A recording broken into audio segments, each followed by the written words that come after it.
Online games అన్నటువంటిది ప్రాణాలు తీస్తున్నాయి.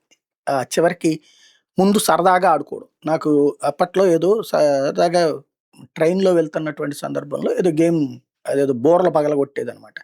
ఎట్లాగంటే ఒకటి, ఇట్లా అంటే ఒకటి, ఇట్లా ఏదో రంగులు చూస్తే దానికి తగ్గట్టుగా ఉండేది. చూసా. కానీ రెండో రోజుకి చూసేటప్పటికి అది ఆడాలన్నటువంటి మెదడులో ఫీలింగ్ కలుగుతుంది. అమ్మో! ఇదేదో వ్యసనంలాగా మారేటట్టుందిరా అని చెప్పేసి వదిలేసా అనమాట. ఎందుకంటే నేను కాలేజీ చదివే రోజుల్లో అప్పుడు ఈ వీడియో గేమ్స్ పార్లర్‌లుండేయి. అంటే సినిమా థియేటర్‌లో కూడా వీడియో గేమ్స్ పెట్టేవాళ్ళనమాట. అక్కడికి వెళ్ళినప్పుడు డబ్బులుండేది గాదు. ఎవరో ఒకళ్ళు రూపాయి తీసిస్తే ఆడి, అది రూ. 4 వచ్చేటప్పటికి మళ్ళీ ఆడటం బిగించేసి, ఇట్లాంటిది ఒక వ్యసనంలాగా మారిపోయి డిస్టర్బ్ అయిపోయాను నేను.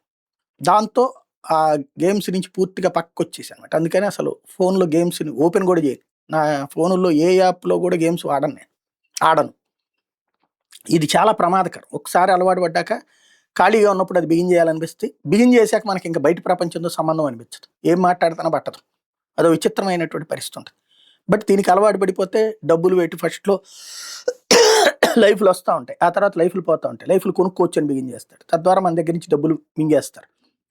ఇది సూరారం పోలీస్ స్టేషన్ పరిధిలో ఆన్‌లైన్ గేమ్‌కి అలవాటు పడి ఓ యువకుడు ఆత్మహత్య చేసుకుంది. రవీంద్ర అనే కేవలం 24 ఏళ్ల కుర్రోడు. ఆన్‌లైన్‌లో గేమ్స్‌లో పెట్టుబడి పెట్టి మోసపోయాడు. వీడియో రికార్డ్ చేసి మరీ చచ్చిపోయాడు. తన చావుకు ఎవరు బాధ్యులు గారని సూరారంలోని తన గదిలో ఊరేసుకుని ఆత్మహత్యకు పాల్పడ్డాడు. ఇప్పుడు అతనికి డబ్బులు ఇచ్చినోళ్ళు నాశనం అవుతారు. అట్లాగే అతని కుటుంబము వీధిన పడుతుంది.